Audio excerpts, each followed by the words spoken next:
5-Minute Faith today is Psalm 37, verses 10 through 13. Soon the wicked will disappear. Though you look for them, they will be gone. The lowly will possess the land and will live in peace and prosperity. The wicked plot against the godly. They snarl at them in defiance. But the Lord just laughs, for he sees their day of judgment coming. There's something to me incredibly satisfying about this image, and it showed me something that I am simultaneously excited about and a little bit uncomfortable with. The Lord just laughs, for he sees their day of judgment coming. Have you ever been in a situation where you've watched someone do the wrong thing, treat people badly, be super selfish, or whatever? They've just been clearly wrong.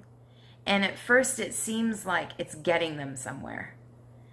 And you're watching, and that's hard. That's hard to see when people are manipulating others or lying and gaining from it, or deceiving and stealing. You know, when we see people doing the wrong thing and somehow getting something from it, it goes against our sense of justice, right? I love that God's promise, his promise here, is that for people who are truly wicked, they are not called, they will not see the truth, they will not accept Christ's gift. These are people who are rejecting God, who are hostile to him. It says they snarl in defiance against those of us who love God, right? These are people who are actively hostile. Those people, no matter what's going on, no matter how they appear to be gaining or appear to be succeeding, it says God just laughs because he sees their day of judgment coming. There is something satisfying about watching people get what they deserve. But the reason I'm a little bit uncomfortable with that idea, I know God has the right to sit there in judgment and to laugh in the face of those that would try to oppose him. He knows that they've got nothing on him. He knows that their day is coming, right? He has that right, and I love that about him. But I also know how easy it is for me to put myself in that position and say, because I know the truth, you guys are going to get what's coming to you. But here's the real truth. That's what I deserved as well. The only reason that I know the truth, the only reason that my life isn't entirely wicked, is because of God's intervention. Because he let me see and let me hear and helped me understand. So there are people out there right now who haven't got there yet, but they will. So right now, their lives are wicked. And if I stand in judgment of them, I'm standing in judgment of someone that God knows is one of his children. I have to be really careful about letting myself fall into that trap of sort of getting smug, either about my knowledge or about the victory that's coming. I need to cultivate a heart that seeks people's redemption the way Christ did, the way he does. He gave everything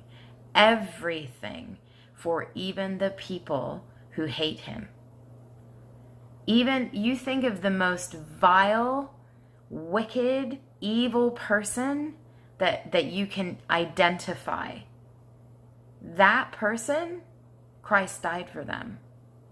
He took the penalty on himself, on his body, on his soul for them. That in and of itself gives value to them. Now, they, whoever they are, unless they learn the truth of that, they're going to remain wicked and evil and vile. They're not going to gain from the sacrifice that God gave them.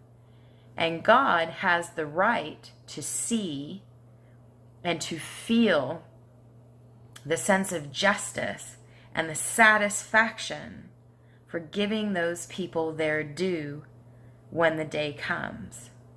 But we don't. We were in exactly the same position that they're in. And you can argue till you're blue in the face saying, I never did this and I never did that and I was never that bad and I was never that evil. That's true. But when you get to hell, you're no less separated from God if the only reason you go there is because you lied a few times than if you were a pedophile or a murderer or whatever. Whatever, pick your poison.